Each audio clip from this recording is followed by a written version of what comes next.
So we're going to start our next section, which is a panel building on what James has been talking about, called Innovate or Die, so how organisations are using innovation to do some of this stuff. I'm going to introduce our chairman of our panel, and then he's going to introduce the panel itself. So I'm very pleased to welcome Tim Brooks to the stage. So Tim is an executive fellow at London Business School, as well as being the chairman of the Knowledge Engineers, as you all heard today. So let me hand over to Tim.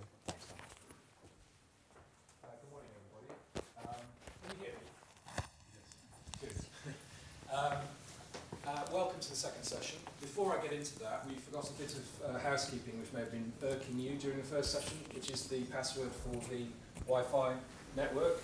Now obviously during this session you won't want to look at the Wi-Fi because what our panellists are going to be talking about is so riveting that it won't. But later in the morning, I can't speak for those people.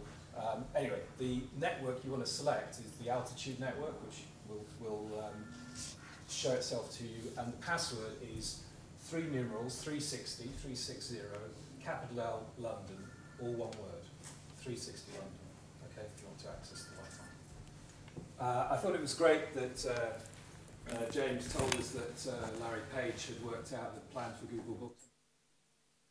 Who says that print is dead, right?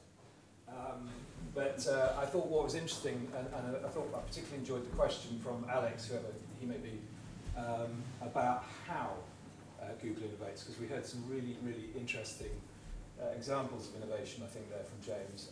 But what I enjoyed was the focus on process and a framework for innovation. And I think one of my beliefs about innovation is that it's not the same as, and it's often confused with, invention. And if you look at the history of innovation, you can see that that's not necessarily true. Some pretty well-known examples. Isaac Newton, for example, invented calculus, except actually maybe it was Gottfried Leibniz in Germany.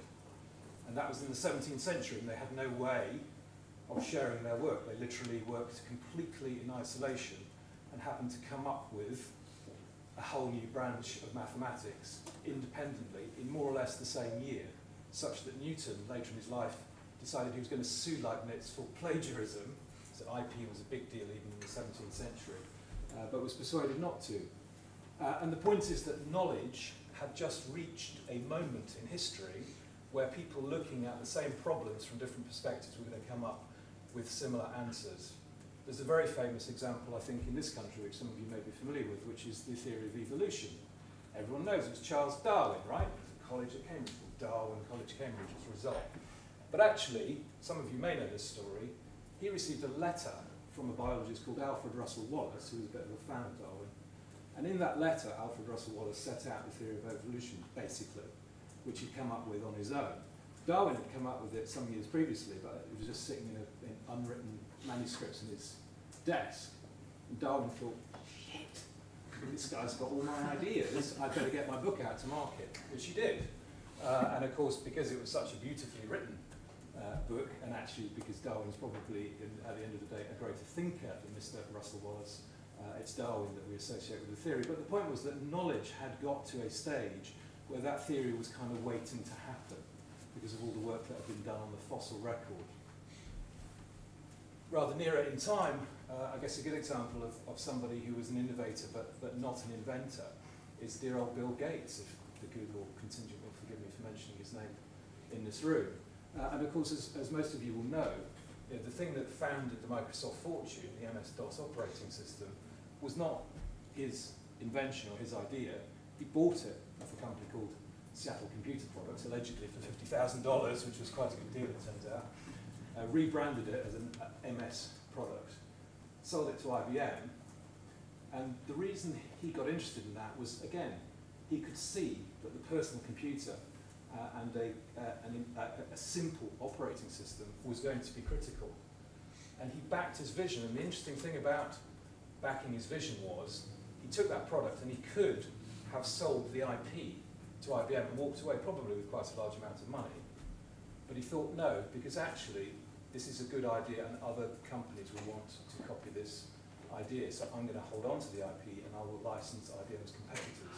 So he took a major bet on his understanding of the future of the industry, and obviously instead of walking away with a large amount of money from IBM. He walked away with a humongous amount of money from every computer manufacturer in the world, apart of course from Apple, who didn't play on that operating system.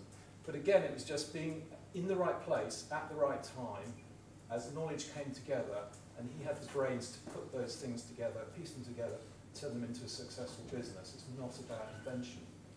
And I guess mentioning Apple, another possibly the great innovative company of our time. And again, very little of what Apple does has been invented by Apple. You know, famously, it was Steve Jobs going to the Xerox labs where he saw the mouse and the on-screen icons. We thought, those are good ideas, let's copy those. Of course, Apple did not invent the MP3 player, they just perfected it. And part of that, as James was saying about Google, is about having a company where process and focus allows people to innovate in a disciplined way, in a competitive way. So we're going to hear from three speakers this morning, all of whom work for, I believe, innovative and interesting companies, and I think all of them will have things from which you can learn. How we're going to do this is each of them will present quite briefly, and we're then we've got a small enough room here that I think we can have hopefully a conversation based on the ideas that they're going to share with you this morning. There are three rather different companies because we have, I suppose, one of the most innovative and impactful ideas of the last 10 years in YouTube, which has completely revolutionized the way people both produce and consume content. We have a much smaller business, at the moment at least, than YouTube, but a digital innovator. And we have a 20th century innovator, which is in the process of reinventing itself, innovating again, in order to make sure that it sticks around and is as successful in the 21st century as it was in the 20th century. So we're going to hear first from Anna Bateson. She's the European, Middle East and African Marketing Director of YouTube. The mic on here works, I think, does it? Yeah, the mic on here works. Anna has a great job. I think the marketers in the audience will agree. And I think what's interesting also about her CV is that she joined YouTube from ITV. And to me, that's a brilliant example of somebody looking for, successful career in 20th century innovator, moving to a 21st century innovator. So, Anna, over to you.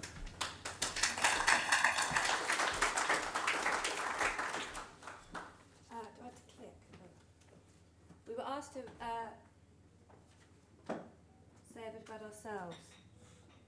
How do I go? So this is my life in clip art. I'm sorry. But I think when I think about innovation, I think it needs three things within a company. I think it needs permission. So I think you have to be allowed to try things, and by sort of definition, you also have to be allowed to fail. I think it needs space, and I think the space is the capacity for people to experiment and to try things, and that's both headspace, and I think actually it's also quite a lot about environment. It's not, environment isn't sufficient, but I think environment makes a difference. And I think it's also about sequencing. In a sense, to have real innovation, you have to get things in the right order. And that's when I think goal setting and sort of iterating responsibly comes in, because you can have lots of innovation going, but if it's all going off in the wrong direction or it's going in the wrong order, then it won't amount to something that's sort of useful and meaningful. And when I look at where I've worked, I think that sort of becomes very relevant. I started out working for Mike Bloomberg at Bloomberg, which at the time, which was in the early 90s, was genuinely one of the most innovative, if not the flashiest kind of company, I think, around. And he was very much ahead of the curve, ahead of sort of startups in the way that he thought companies should run. And one of those was his vision about environment. It was all open plan, there were no titles, there were no offices, he liked fish. And I think that did create an incredibly innovative business. He also never went public. So he was able to, I think, preserve a sort of integrity that he didn't have to answer to the markets. Then I went to work for a couple of startups, which, although they should have been really innovative, actually struggled to be innovative. And I think, again, it was sort of this sort of, there wasn't really the permission or the space or the environment that allowed people to kind of continue the initial moment of innovation that led to their sort of creation. Then I went to work in television, which I have to say really struggles with innovation. And perhaps that's because its moment was before, but structurally, both at MTV and ITV, I think they really find it very difficult organizationally to embrace innovation and understand really what innovation is. And then finally, I ended up at YouTube. And I put this picture in just because I find it interesting that rather like Bloomberg, yet again, it's a place that spends a perhaps inordinate amount of time obsessing about its offices and the environment that it puts people in. But I think that perhaps in a weird way there is a connection between the environment that you allow people to exist in and the space that you allow them to kind of, you know, go into and sort of escape into and actually with them what comes out of it. I don't understand. So I was asked to talk about one example of where I think interesting innovation is going on, and I wanted to highlight Burberry, because I think Burberry is very interesting. So I think Burberry, it's a luxury brand, it's a fashion brand. It's a space that traditionally has been built on exclusivity and sort of inaccessibility. And Burberry has sort of gone completely the other way. And really everything about that business now is about accessibility. And they really live digital through and through. And in fact, to the point where they no longer think of themselves as a fashion brand, they think of themselves as a content business. So everything they're doing is about using the product that they're creating and generating content out of it and using that content to build engagement and accessibility around the world. And so they're really innovating in the way that they treat their fashion shows, amazing moments of content, working with Twitter, working with Facebook, streaming, the Art of the Trench, which was an amazing way of taking one of their very traditional sort of perhaps non-innovative products of a trench coat and using digital to kind of allow people to play with it and interact with it all around the world. And the payoff of that is it's now, you know, one of the most valuable brands in the world, and guess what? They can launch things like perfume off the back of it and make enormous amounts of money. And I just think they're notable within a space that hasn't been known for innovation, of really sort of embracing it and making it work for them. And we were also asked to talk about something within our own company that we think is innovative, and this is something that I'm working on, or we have been working on for the last 6 months or a year, and we're quite proud of, which is one of our challenges at YouTube is perception. And if we have sort of 3 audiences that we think about, which is our users, our partners, so the people who put content on the platform, and our advertisers, we really face perception challenges in all of those groups. You know, people who just don't understand the breadth and the depth of the content that you can find on YouTube, or the sort of the uses that you can put YouTube to. And so we launched a project called Space Lab, which is a global science competition. We're aimed at 14 to 18-year-olds, and we asked them to design an experiment that they'd like to see performed on the space station. So the challenge was, if you could do a science experiment in a zero-G environment, what would you do? And, you know, make us a video and tell us what you want to do. And we launched this in October. We now have 6 regional winners. So we had 2 winners, we split the age groups 14 to 16 and 17, 18. And we had winner from the Americas, winner from EMEA, and 2 winners from APAC. So we have 6 winners. And in 2 weeks' time, we're going to Washington for a sort of awards ceremony where the actual 2 sort of final winners will be picked. And then their experiments will be packed onto the rocket, the Soyuz rocket, and flown up to the space station, where NASA astronauts are going to do the experiment, and we're going to stream it live from space in what we hope will be the largest sort of science lesson. It's going to be a 6-hour live stream accessible on YouTube. And I think that it's been immensely successful because I think there's something about the magic of space that really connects to people. Our hope is that it begins to sort of shift ideas about what science can be for kids and really sort of show them why science can be interesting and exciting. And at the same time showcasing that there's a whole area of video content. Because if you go to the Space Lab channel, we've really curated all of the amazing science and space content that you can find on YouTube and put it into a place. So you can go there as a destination for sort of inspiration or kind of anything that you want to know about space and science.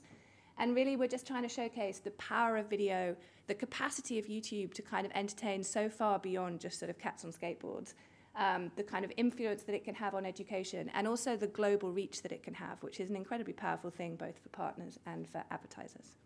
And that's it. Thank you, Anna.